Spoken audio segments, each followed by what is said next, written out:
नाज़रीन अस्सलाम वालेकुम। सियासत के खुसूसी प्रोग्राम ख़बर ख्याल में आप सबका इस्तकबाल है। मैं मोहम्मद सिद्दीक़ और मेरे साथी सज्जाद हसनैन साहब। नाज़रीन, जैसा कि जानते हैं, हमारा एक खुसूसी प्रोग्राम होता है जिसमें हम अहम टॉपिक्स, इंपॉर्टेंट ट्रेंडिंग न्यूज़ और ऐसी न्यूज़ लेते हैं जो कल के अखबारात की भी सुर्खियाँ बन जाती हैं। तो आइए चलते कुछ ऐसे टॉपिक पर बात करते हैं। तो हम सबसे पहले बात करते हैं, जैसा कि आप जानते हैं, RSS के जो सरबराह है मोहन भागवत अक्सर कुछ ऐसी जो है ना कंट्रोवर्शियल सुर्खियों में रहते हैं, ऐसे बयान देते हैं जिसका मतलब वाज़ेह तौर पे नज़र नहीं आता कि वो क्या कहना चाहते हैं। उस पर हम बात करेंगे। और दूसरे कि जैसा कि आप बिहार में जानते हैं, SIR स्पेशल इंटेंसिव रिवीजन जो वोटिंग हो रही है उसके बारे में गवर्नमेंट का क्या मौक़िफ़ है और कांग्रेस का क्या मौक़िफ़ है, और वोटर अधिकारी यात्रा भी जो चल रही है उस पर हम बात करेंगे। और तीसरी चीज़, जैसा कि आप जानते हैं, हमारे वज़ीर आज़म ये ख़ुद शंघाई टाउन काउंसिल यानी चाइना के दौरे पर हैं और वो अटेंड करेंगे और उस पर भी हम बात करेंगे। तो आइए चलते हैं। सबसे पहले हम, जैसा कि आप जानते हैं, हमारे RSS के जो सरबराह है नागपुर से मिस्टर सुदर्शन, उन्होंने 2-3 अहम बातें की हैं। एक तो उन्होंने सबसे अहम बात उन्होंने ये कहा है कि अब जहाँ तक इन्हें हमारे RSS कैडर का सवाल है, उम्र की कोई क़ैद नहीं होती है उसमें। इससे पहले उन्होंने कहा था कि 75 साल में रिटायर्ड होना चाहिए, अब उन्होंने कहा कि उम्र की कोई क़ैद नहीं है।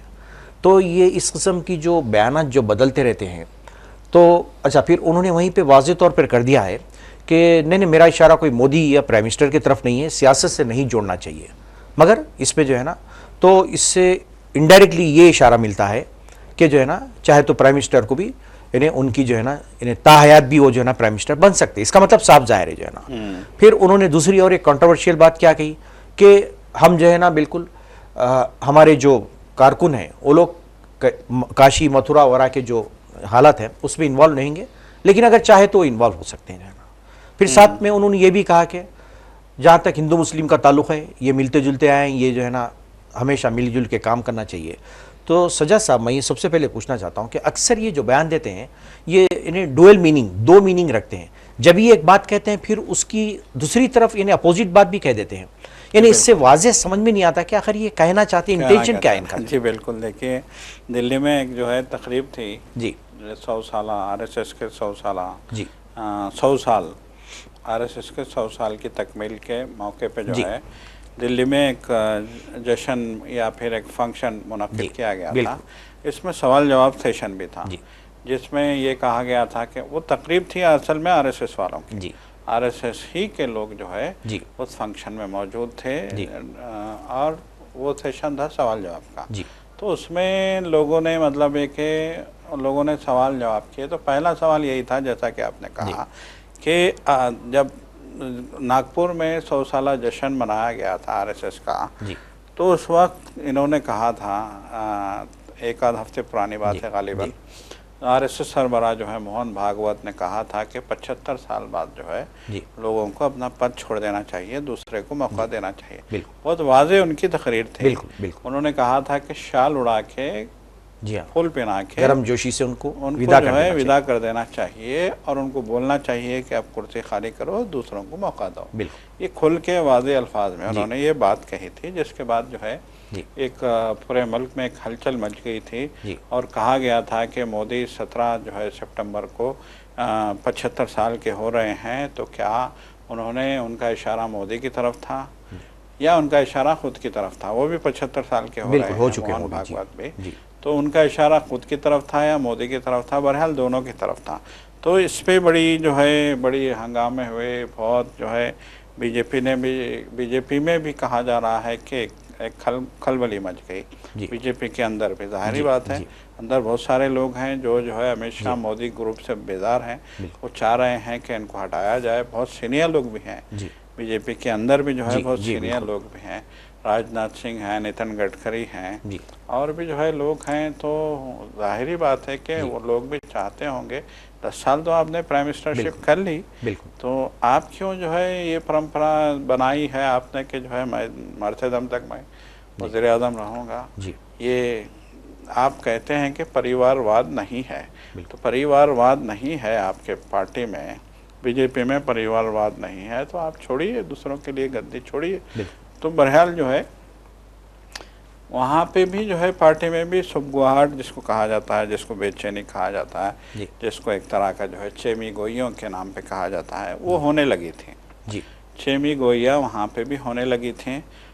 तो इन 15 दिनों में हमने देखा कि बड़ा ही जो है तेज़ी से ये जो जुमला था बहुत तेज़ी से फैलता रहा है। तो उसी जुमले के पस मंज़र में दिल्ली में ये जो फंक्शन आज हुआ, उस फंक्शन में उनसे पूछा गया मोहन भागवत से कि क्या वाकई 75 साल बाद मोदी को या फिर किसी को भी कुर्सी छोड़ देनी चाहिए जी। ये सवाल किया गया, वहीं मौजूद जो ऑडियंस में से किसी ने सवाल किया। तो उसके जवाब में अचानक इनका जो है वो बदल जाता है, पूरा का पूरा जो है मामला ही जो है बदल जाता है। वो कहते हैं कि नहीं, ऐसा नहीं है, मेरी बात का गलत मतलब लिया गया। मैं वहाँ पे नागपुर में एक जो है आरएसएस के एक सीनियर लीडर के हवाले से मैं ये कह रहा था, मेरा जो है मतलब ये नहीं था कि कोई जो है बीजेपी के लीडर या कोई सियासतदान के बारे में मैंने ऐसी बात नहीं कही, मैंने मेरे बारे में भी ऐसी बात नहीं कही। और उन्होंने फिर ये कहा कि घुमा दिया उन्होंने बात को, उन्होंने कहा कि आरएसएस का जो है एजेंडा है कि जिसको जो ड्यूटी दी जाती है उसको ड्यूटी करनी पड़ती है जी। अगर कोई 35 साल की उम्र में किसी को कह दिया जाए कि तुम कुर्सी छोड़ दो जी, तो उसका काम है छोड़ दे कुर्सी, हुक्म के ताबे होता है जी। अगर किसी को ये कहा जाए 80 साल की उम्र वाले को कि तुम जो है कुर्सी पे बैठ जाओ, जिम्मेदारी संभालो, तो उसको संभालने। इसका मतलब है कि डिसिप्लिन से जोड़ने की कोशिश करें, हालांकि मतलब कुछ और भी हो सकता है, कुछ और भी।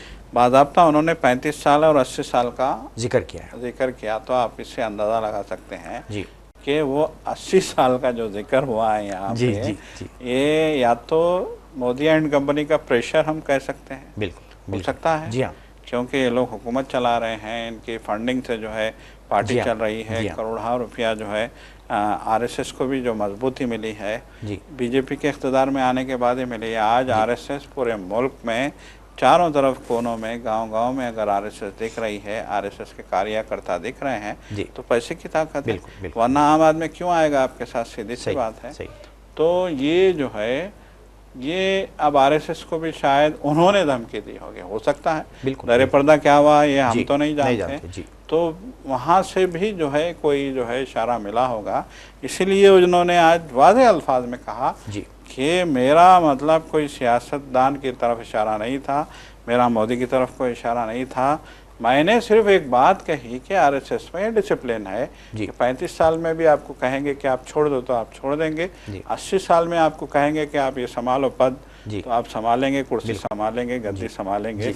तो इस तरीके से उन्होंने उस बात को अपनी ही बात से वो मुकर गए। वहाँ बहुत वाज़ेह बात की थी उन्होंने, नागपुर में पहली मीटिंग में बहुत वाज़ेह बात की थी उन्होंने कि 75 साल में आप हट जाना चाहिए, बिल्कुल हट जाना।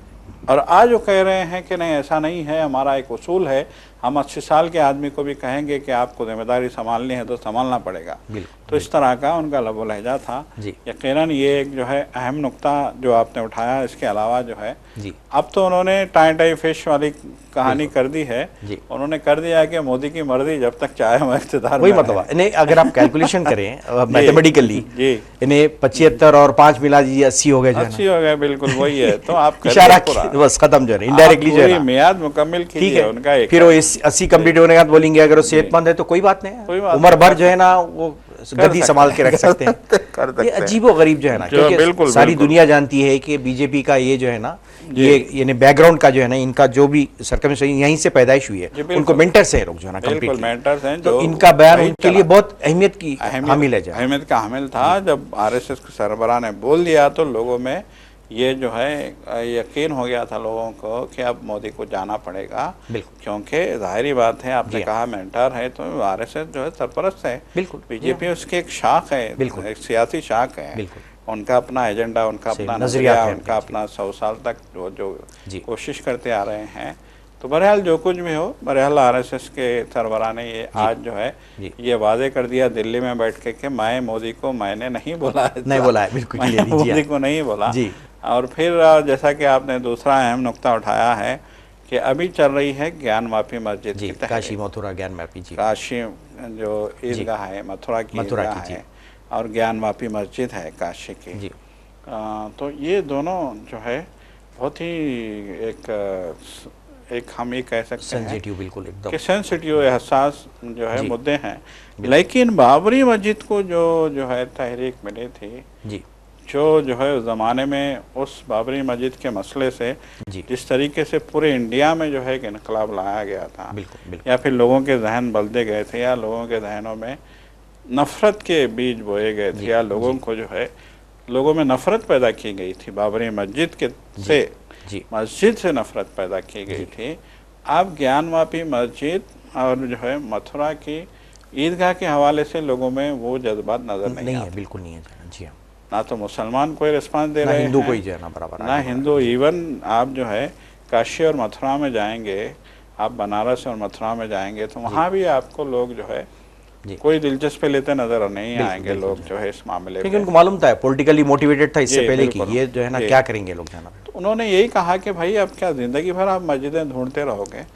जी इससे पहले भी जो है बहुत सारे लोगों ने कहा कि अब ज़िंदगी भर क्या मस्जिदों के जड़ों में आप मंदिरें ढूंढते रहोगे, जी जहाँ जा रहे हो जो है मंदिर मंदिर मंदिर का जो है आपने राग अलापा हुआ अलापते है, रहते हैं। जी हाँ तो क्या ज़िंदगी भर मस्जिदों की जो है नीचे मंदिर ढूंढते रहोगे। जी ये लोगों आम लोगों को समझ में आ गया कि ये लोग सियासत कर रहे हैं। जी देखिए कोई भी चीज़ एक बार दो बार जो है जी चल जाती है, बिल्कुल जी लेकिन तीसरी बार आप अब जैसे कि बहुत हमारे सामने एक बहुत बड़ी मिसाल है जी कि जब जो है राम मंदिर की तकमील हो गई, बाबरी मस्जिद की शहादत हो गई, सुप्रीम कोर्ट से आर्डर आ गए, जी फिर उन्होंने जो है मस्जिद का मलबा हटा के वहाँ पे जो है मंदिर का काम शुरू किया, मंदिर भी बन गया, अयोध्या को भी जो है बहुत डेवलप कर दिया गया, वहाँ पे जो है सड़क बना दी गई, राम पथ जी बना दिया गया वगैरह वगैरह। मोदी गए थे, बहुत आलिशान तरीके से जो है उन्होंने जी प्राण प्रतिष्ठा का जो है जी एक तकरीब उन्होंने मुनक्किद की थी, जी जिसमें जो है राम के मुजस्समे को जो है इस्तादा किया गया। जी ये जी सारी चीज़ें हुई, जी बहुत बड़े पैमाने पे सब कुछ हुआ, जी बहुत जो है प्रोपेगेंडा किया गया पूरे जी इंडिया में, सब कुछ हुआ। जी उसके बाद आम इलेक्शन होता है, अयोध्या से बीजेपी हार हार जाती है। जाती है। बताइए अब आप। देखिए आप अयोध्या ही नहीं जी बल्कि पूरे यूपी में बीजेपी के 68 थे, 68 से ये हो जाते हैं 32, देखिए कितना फर्क घट जाता है, बिल्कुल, आधे जी को आधा घट जाता है। नेक्स्ट मतलब एक है उनकी सीटें चली गई। जी तो इससे बीजेपी को भी इस बात का एहसास हुआ और लोगों को भी ये मालूम हुआ कि अब वो मंदिर मस्जिद की सियासत चलने वाली चलेगी। नहीं है। जी बिल्कुल आपने चला ली, चले बिल्कुल, ठीक चल है। गई। 92 में आपने बहुत ज़्यादा माहौल प्रगंदा कर लिया, आपने जो है इक़्तिदार का मज़े भी चख लिए। जी उस ज़माने में वाजपेयी की जो है क़यादत में एनडीए बनी थी, बिल्कुल एल के अडवाणी जो है जी। इस तहरीक के रूह रवां हैं, वो होम मिनिस्टर थे, डिप्टी प्राइम मिनिस्टर भी वो बने। जी बहरहाल एक दौर वो गुजरा, फिर उसके बाद जो है उसी सिलसिले की एक कड़ी के तौर पे जो है जी फिर मोदी आए 2014 में, और फिर जो है वो इक़्तिदार का एक नया सिलसिला शुरू बिल्कुल हुआ, बिल्कुल जी फिर उन्होंने मंदिर भी बना लिया। तो बात आई गई हो गई। जी तो अब उनको भी अच्छी तरीके से आरएसएस को मालूम है कि अब ये तहरीक चलने वाली नहीं है। बिल्कुल बिल्कुल अब लोगों में वो बात नहीं रही, लोगों हाँ। में शऊर आ गया है, बिल्कुल बिल्कुल लोगों को समझ में आ बेवकूफ़ नहीं गया बना है। सकते आप, कब तक जो है देखिए ना। जब महाराष्ट्र में एक आदमी से पूछा जाता है कि राम मंदिर बन गया, आपको अब तो आप खुश हो रहे होंगे, हाँ तो वो कहते हैं कि मेरे पास पैसे ही नहीं है वहाँ जाके पूजा करने के लिए, मैं क्या करूँगा, मुझे नौकरी चाहिए, बिल्कुल बिल्कुल मैं बेरोजगार हूँ। पेट तो भरने वाला नहीं है उससे। आपने मंदिर बनाया, उससे मेरा क्या फ़ायदा है। बिल्कुल बिल्कुल एक आम आदमी ने सवाल किया, मीडिया के एक रिपोर्टर ने बड़े ही जोश जज्बे भरे अंदाज में उससे पूछा कि जब प्राण प्रतिष्ठा की तकरीब जारी थी तो उसने पूछा कि देखो अब तो जो है जी मंदिर बन गया है, अब आपका क्या ख्याल है। तो उसका सीधा जवाब था जी कि मेरे पास पैसे ही नहीं है, बिल्कुल मेरे को क्या मतलब है उससे, मंदिर बन रहा है वहाँ जी तो हाँ। मेरा क्या फ़ायदा पेट है। खाली है, वो क्या करेगा। बिल्कुल। तो उसने कहा कि पहले मेरे को रोज़गार दो, मेरे जेब में पैसे होंगे तो मैं जो है सोचूंगा कि क्या करना है। सही है तो बिल्कुल अब लोगों को ये देखिए, आज हम देख रहे हैं कि बिहार में जो यात्रा हो रही है राहुल गांधी की, उसमें आपने भी देखा बिल्कुल कि हज़ारों की तादाद में लोग उसमें आ रहे बिल्कुल हैं। बिल्कुल तो लोगों को अब समझ में आ रहा है कि इन्होंने मजहब के नाम पे गद्दी हासिल करके लोगों के जेब काटे हैं। और इख्तिदार कैसा हासिल जी किया है बिल्कुल, उन्होंने। इख्तिदार भी हासिल किया और जेब भी काटे हैं, लोगों को गरीब बना दिया, बिल्कुल बिल्कुल लोगों के रोज़गार ख़त्म कर दिए, जी लोगों को जो है उनकी सनतें ख़त्म कर दी, बिल्कुल बिल्कुल खुद रोजगारी ख़त्म कर दी, जीएसटी लगा के तो नाम पूरा पे कारोबार तबाह कर लूटमार दिए, हो गई जना पूरा। जी जीएसटी के नाम पे कारोबार तबाह कर दिए गए। जी क्या क्या नहीं हुआ। आज देखिए, आज एक आम आदमी, एक सब्जी वाला भी जो है, वो जो अपना जो है यूपीआई कोड लगाता है जी, वो जो है छुपा रहा है। बिल्कुल, वो कह रहा है कि मैं सब्जी के लिए यूपीआई कोड लगाता हूं तो मुझे बैंक से नोटिस आता है कि जी, इनकम टैक्स भरा है कि नहीं भरा है। बिल्कुल सही। तो ये जो है लोगों को पूरी तरीके से आपने जकड़ दिया है, बिल्कुल, जी हाँ। उनकी माइशत तबाह कर दी है, उनको जो है गरीब बना दिया है। जी, अब आप ये कहते हैं कि हम जो विकास की बात कर रहे हैं तो लोगों की समझ में ये बात नहीं आ रही है। बिल्कुल, तो ये बात आरएसएस को भी अब समझ आ गई है जी, कि अब ये काशी मथुरा की तहरीक नहीं चलने नहीं वाली है, है। बिल्कुल जो है ना। इसीलिए उन्होंने कहा कि तहरीक नहीं चलेगी, आप कार्यकर्ता जाते हैं तो जाएं, जी, हमको इतराज नहीं होगा, लेकिन हम ऑफिशियली ये तहरीक नहीं जी, चलाएंगे। जी, और ये भी कह दिया संघ परिवार के सरबराह ने कि बाबरी मस्जिद की तहरीक हमने चलाई थी। हाँ, क्लियरली उन्होंने कहा, उन्होंने जी, ये इत्तेफाक किया उन्होंने कि बाबरी मस्जिद के खिलाफ तहरीक हमने चलाई थी लेकिन अब हम नहीं चलाएंगे। बिल्कुल, मतलब उनको भी एहसास हो गया है कि अब आम आदमी उनके साथ नहीं है, दूरी इख्तियार कर ली उनके जाए। झांसे में अब आम आदमी आने वाला नहीं है। बिल्कुल, तो बिल्कुल। यही मैसेज जी हाँ। जहाँ तक और मेरा सजा साहब, अच्छा देखिए, बार बार ये कहते, इससे पहले भी कह चुके हैं, जी अरे हिंदू मुस्लिम यहाँ रहते हैं, मुसलमान यहाँ के, फिर बोलते हैं कि सब ये जो है ना हिंदुओं की औलाद है। जी। तो मतलब समझ में नहीं आता कि ये जी, क्या बिल्कुल। कहना चाहते हैं, इनकी मतलब फिलॉसफी क्या है आखिर? बिल्कुल, मतलब एक है, उनकी बात बिल्कुल समझना मुश्किल है। जी, वो मतलब ऐसा हो गया है, मोदी की तरह है। मोदी हाँ। के बारे में अभी मैं सुन रहा था कि कांग्रेस के लीडर कह रहे थे कि वो झूठ बहुत बोलते हैं। जी, तो क्या ये एजेंडा है इनका जी, कि लोगों को जो है सिचुएशन के हिसाब से भटकाते रहो? जी, यही बात, मतलब क्या है, यही मतलब हुआ कि आप जो है हाँ, कभी कहते हैं कि जो है ऐसा है कि ये जो है मुल्क जो है हिंदुओं का मुल्क है, यहाँ पे जो है लोग आके हमलावर आए यहाँ जी। पे और यहाँ पे हम पे हुकूमत की। जी, कभी वो कहते हैं कि हिंदू और मुसलमानों को जो है साथ रहना चाहिए, कभी वो कहते हैं कि मुसलमानों का जो बेस है, जो पुराने जो जी। उनके जो अजदाद हैं जी। वो हिंदू थे। बहरहाल अजीब अजीब बातें जी, वो करते हैं। मतलब एक है, उनको सवाल पूछो तो वही पैचअप करने वाली बात कर देते हैं, घुमा फिरा के बात घुमा करते फिरा हैं। के, बिल्कुल। यानी ऐसा दिखता जी। है जो है ना सजा साहब, वो फैशिज्म यानी हिटलर जी। का जो एक प्रोपेगेंडा सेक्रेटरी गोबल्स जी। नाम था उसका, जी उन्हें हमेशा बोला करता था कि एक झूठ को बार बार अगर दोहराते जाएं तो लोग जी। अल्टीमेटली सच उसको समझने लगेंगे। समझने लगे। तो मेरे ख्याल से ऐसा दिखता है कि इनकी पॉलिसी वही है जी, कि बिल्कुल। झूठ को बार बार बोलते जाओ, जी, आखिर में एक दिन लोग सच समझने लग जाएंगे। सब समझने लगता है। देखिए, बाबरी मस्जिद के टाइम तो यही किया उन्होंने जी, कि बार बार वो ये बोलते रहे कि बाबरी मस्जिद की जो है जो मेंबर है मस्जिद का, उस मेंबर के पास जो है राम की जाए पैदाइश है। जी, और जब मंदिर बना तो मस्जिद से हटा के उन्होंने बनाया, बिल्कुल, मस्जिद का एरिया उन्होंने छोड़ दिया। बिल्कुल, अब खैर यहाँ से जो लोग जाएंगे उनको तो समझ में नहीं आएगा, बिल्कुल, लेकिन गांव के लोग कह रहे हैं अयोध्या के हाँ, कि मस्जिद इधर थी, मंदिर इधर बना। अच्छा, उन्होंने कहा कि जब आपको मंदिर इधर बनाना था हाँ, तो फिर इतना सारा बखेड़ा हंगामा क्यों आपने करे थे? हंगामा, 20 साल तक अपने तमाशा क्यों, हमारा जीना क्यों हराम किया? बिल्कुल, अयोध्या वालों का जीना हराम कर दिया था इन बहुत लोगों बहुत ने। जी ना भैया, तो उन्होंने कहा कि फिर जब आपको यहाँ बनाना था तो फिर इतना तमाशा क्यों किया? बिल्कुल, आपने बिल्कुल, जो है, आप तो इख्तिदार में आ गए, हमारा जीना हराम कर दिया। जी तो हाँ। बहरहाल जो है लोग समझने लगे हैं। अब आप यकीनन आप झूठ बोलेंगे, आप प्रोपेगेंडा करेंगे, आप ये कहेंगे कि जो है कभी कहेंगे कि मुसलमानों के देखिए, अब वो कह रहे हैं कि हिंदू और मुसलमान को मिल जुल के रहना चाहिए, बिल्कुल, लेकिन प्रैक्टिकली है क्या? जी, आप देखिए किस तरह की नफरत आज लोगों में भर दी गई है, जी हाँ, लोगों के जहनों में किस तरह की जी। नफरत भर दी गई है। कांवड़ यात्रा की वाक़यात आप देख लीजिए, बिल्कुल, जहाँ जहाँ बीजेपी की सरकार है वहाँ देख लीजिए बिल्कुल, किस तरह के हालात पैदा किए जा रहे हैं।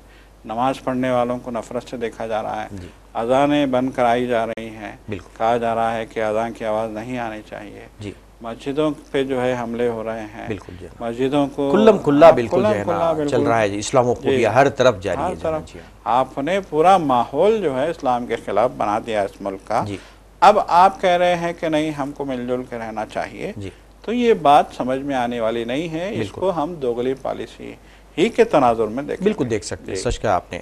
अच्छा सजा साहब, जैसा कि हम जानते हैं वज़ीर आज़म इस वक्त जो है ना चाइना के दौरे पर हैं, शंघाई तंजीम ताउन का जो इजलास है उसमें शिरकत के लिए गए हैं।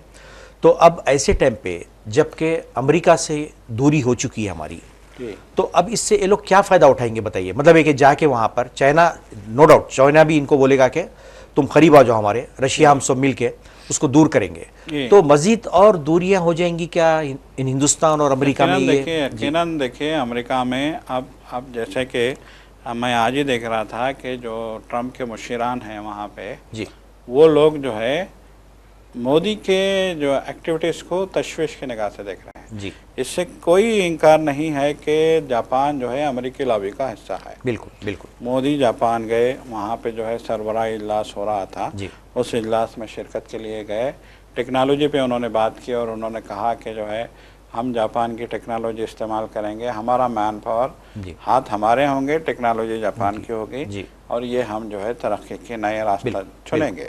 ठीक है, वहाँ तो जापान में आपने ये बात कह दी और जापान से कोई अमेरिका की कंट्रोवर्सी नहीं है, लेकिन अब जापान से आप शंघाई जो है ताउन तंजीम में शिरकत करने के लिए चीन जा रहे हैं।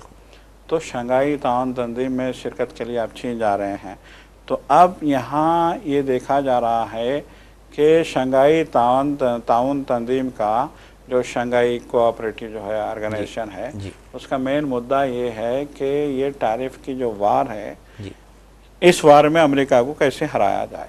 अच्छा, ये जो है ना मुश्तरका एजेंडा है। अब इस वार में देखिए 3 चीज़ें हैं। एक रशिया है, हाँ। रशिया यूक्रेन जंग में उलझा हुआ है। रशिया ने दो टोक अंदाज में कहा कि यूक्रेन जो हमने जंग की है ये हमने अपने से नहीं की। उनका कहना है रूस का, पुतिन का, कि जो जंग हमने की ये हमने अपने से नहीं की, हमको मुश्तइल किया गया। वो जो यूक्रेन है वो यूरोप और जो है रूस के माबैन बाबू दाखिले का काम करता है, बाबू दाखिले का काम करता है। तो उनका ये कहना था कि यूरोप जो है यूक्रेन का सहारा लेकर रूस में घुसने की कोशिश कर रहा था, यूरोप और अमेरिका। तो मगरिब हम एक मानव में कह सकते हैं जी, बिल्कुल नेटो। और उन्होंने कहा कि यूक्रेन को नेटो का मेंबर बनाने का जो है वहाँ काम हो रहा था। तो यूक्रेन को नेटो का मेंबर बनाया जाएगा, फिर वहाँ पे जौहरी हथियार सप्लाई किए जाएंगे, फिर वहाँ पे जौहरी प्लांट बनाए जाएंगे, यूक्रेन में यूरोप और अमेरिका का बेस कायम किए जाएंगे और उससे सीधा उनका निशाना रशिया होगा। तो जाहिर सी बात है आज आप दुनिया की जो है अगर हम दुनिया की सिचुएशन को देखें तो अमेरिका के बाद अगर कोई अमेरिका को आंखें दिखाने वाला मुल्क है जो अमेरिका या यूरोप के मतलब एक को टक्कर देने वाला अगर कोई मुल्क है तो वो रूस और चीन है, 2 ममालिक हैं और इनका जो है एक अच्छा खासा इनका बिल्कुल पार्टनर के ताल्लुक भी है, दोस्ती भी है, एक इनका जो है वो है। तो अब यहाँ अमेरिका ये कोशिश कर रहा था कि यूक्रेन को बेस बना के रूस को कमज़ोर किया जाए। तो वो प्लानिंग से रूस आगा हो गया, पुतिन को इसका इल्म हो गया कि रूस को कमज़ोर करने के। रूस देखिए पहले ही अमेरिका की साजिशों का शिकार रहा है रूस। आपको याद होगा कि एक ज़माने में यूएसएसआर हुआ करता था। 2 कुतबी निज़ाम, दुनिया का 2 कुतबी निज़ाम, एक जानिब यूएसएसआर था तो एक जानिब यूएसए था, तो दुनिया 2 खानों में बटी हुई थी। तो अमेरिका को ये बात पसंद नहीं आई कि मेरे सिवा कोई और ताकतवर इस दुनिया में रहे, तो उसने यूएसएसआर की ताकत तोड़ दी। उसके लिए उसने अफ़गानिस्तान को भी इस्तेमाल किया, पाकिस्तान को भी इस्तेमाल किया, वहाँ पे जो है बाज़ाब्ता रूस में जिहादियों को भेजा गया, उनको जो है मुजाहिदीन कहा गया, उनको हथियार फराहम किए गए, उनके पाकिस्तान में ट्रेनिंग हुई, बहुत सारी बातें हुई, बहुत सारा तकरीबन एक 10 साल तक वहाँ पे जो है एक माहौल शुरीज़दा माहौल बनाया गया। फिर उसके बाद आखिरकार रूस के टुकड़े हो गए, हिस्से बकरे हो गए, वो ख़त्म हो गया। लेकिन फिर पुतिन के आने के बाद जो रूस पूरी तरीके से जो है कोलैप्स हो गया था, उसको पुतिन ने फिर से ताकतवर बनाने का काम किया और आज पुतिन की वजह से रूस एक बार फिर अमेरिका के शाना बशाना खड़ा है। तो ये बात फिर अमेरिका को पसंद नहीं आई। अमेरिका ने कहा कि इतनी मेहनत से हमने इसको ख़त्म किया था और आज फिर एक बार ये हमारे जो है सामने सीना तान के खड़ा है। तो रूस को ख़त्म करने के लिए उन्होंने यूक्रेन को जो है एक वो मोहरा के तौर पे इस्तेमाल किया था। तो जाहिरी बात है, तो पुतिन का गुस्से में आना या फिर जो है गज़बनाक हो जाना या फिर उन साजिशों से जो है नाराज़ हो जाना, ये फितरी अमर है। वो साफ कह रहे हैं कि हम अपनी बका की जंग लड़ रहे हैं। बिल्कुल बिल्कुल सही। पुतिन ने कई बार कहा कि हम अपनी बका की जंग लड़ रहे हैं, और पुतिन ने हमेशा कहा कि अगर दुनिया में रूस नहीं है तो फिर दुनिया का क्या काम। बिल्कुल, ये इतने गहरे अल्फाज उनके हैं कि अगर दुनिया में रूस नहीं है, जैसा कि अमेरिका चाहता है, यूरोप चाहता है कि रूस को मालिया मेट कर दो, उसका नक्शे से उसका नाम ख़त्म कर दो, तो उसने रूस ने, पुतिन ने दो टूक अंदाज में कहा कि अगर दुनिया में रूस नहीं है तो फिर दुनिया का क्या काम। बिल्कुल, बहुत अहम जो है ना बात है ये बात कही है उन्होंने। बिल्कुल।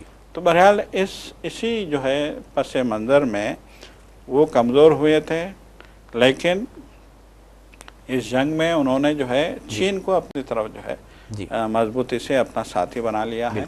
तो बहरहाल इसी पस मंज़र में अब मोदी जो है चीन जाएंगे, तो अब चीन के साथ उनके क्या जो है राब्ते होंगे, क्या जो है खिचड़ी पकेगी। अब देखिए, इंडिया के भी चीन जाने की बुनियादी वजह यही है कि ट्रम्प मुसलसल धमकियां दे रहे हैं। बिल्कुल बिल्कुल, इंडिया को, हिंदुस्तान को मुसलसल धमकियां दे रहे हैं। तो शायद इनको एहसास हुआ होगा कि हमने जो किबला बदला वो हमारे लिए नुकसानदेह साबित हो रहा है, अब हमें अपने पुराने किबले पे आना है। बिल्कुल बिल्कुल, एहसास हुआ होगा। लेकिन अब देखिए, अब खतरा भी डबल है ना सजा। आप देखिए, ऑलरेडी आपकी सिक्योरिटी खतरे में पड़ गई। अगर ठीक है आप टैरिफ के मसले पे चाइना के करीब जा रहे हैं, लेकिन ऑलरेडी चाइना तो ऑक्यूपाई है आपका एरिया जो है। बिल्कुल बिल्कुल। तो कितना बड़ा रिस्क है आप अंदाजा लगा सकते हैं। इसका है, आप चीन आपका होने वाला नहीं, बिल्कुल नहीं है, वो तो जो है ना सवाल ही नहीं होता है। जी हाँ, सरहदों पे उसने जिस तरह से दरअंदाजी की है, बिल्कुल, और सरहदों को जिस तरीके से वो ऑक्यूपाई कर रहा है, उसको अगर हम देखते हैं तो हम ये यकीन से नहीं कह सकते कि आने वाले दिनों में चीन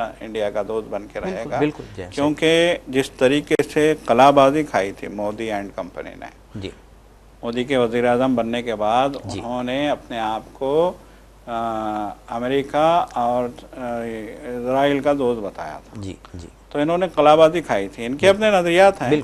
तो इन्होंने अपने नज़रियात की बुनियाद पे इन्होंने अमेरिका का दामन थामा, और दुनिया जानती है कि अमेरिका किसी का नहीं होता, अमेरिका इस्तेमाल करता है, इस्तेमाल छोड़ देता है उसके बाद। जी हाँ, बिल्कुल। तो यही आज देखने में आ रहा है। तो अब देखने वाली बात यह होगी कि वज़ीर आज़म के शंघाई जाने के बाद वहाँ क्या फ़ैसले होते हैं, और इसके जो है क्या असरात इंडिया पे होते हैं, क्या असरात मुरतब होते हैं, ये देखने वाली बात। बिल्कुल।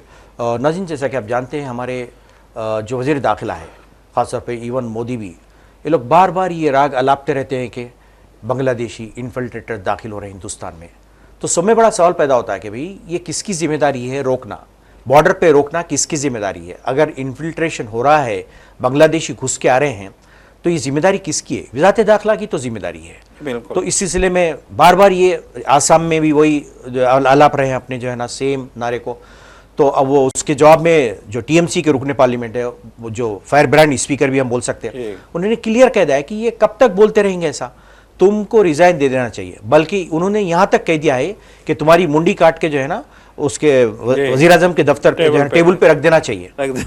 तो तुम, क्योंकि तुम नाकाम हो चुके हैं अपनी जिम्मेदारी में जो है ना, इतने अल्फाज वो सख्त किए हैं। बिल्कुल, क्योंकि वो यानी छोटे मोटे आसान अल्फाज से मानने वाले हैं नहीं लोग, मुसलसिल अवाम को बेवकूफ बनाते रहते हैं। बांग्लादेशी हर एक को बांग्लादेशी जाना, झारखंड में जा रहे हैं बांग्लादेशी, दिल्ली में जा रहे हैं बांग्लादेशी, आसाम में जा रहे हैं बांग्लादेशी, यहाँ तक के बिहार में बांग्लादेशी। तो उन्होंने कहा कि होम मिनिस्टर आप हैं, बिल्कुल होम मिनिस्ट्री आपके हाथ में है। प्राइम मिनिस्टर जो है लाल किले की फसिल से कह रहे हैं कि बांग्लादेशी आ गए हैं, तो आप ताली बजा रहे हैं बैठ के, तो आपका काम क्या है फिर? बिल्कुल। तो उन्होंने कहा कि ऐसे बंदे को रखा क्यों है? बिल्कुल, इसकी मुंडी काटो और अपने टेबल पे रख के घूरते रहो। बिल्कुल। अगर आप चाहते हैं, आप उनको, आप उनके दोस्त हैं, तो ये कीजिए, आप उनको क्यों जिम्मेदार बना के क्यों रखते हैं? शायद अल्फाज बुरे लगे होंगे, मगर हकीकत तो वही है ना। बिल्कुल, बड़े सख्त अल्फाज में इस्तेमाल किए। तो नाज़रीन, हम इसी के साथ ही आपसे इजाज़त लेते हैं। इंशाल्लाह नेक्स्ट प्रोग्राम में फिर से आपसे मुलाकात होगी एक नए टॉपिक के साथ, और जब तक के लिए हमें इजाज़त दीजिए। अल्लाह हाफ़िज़।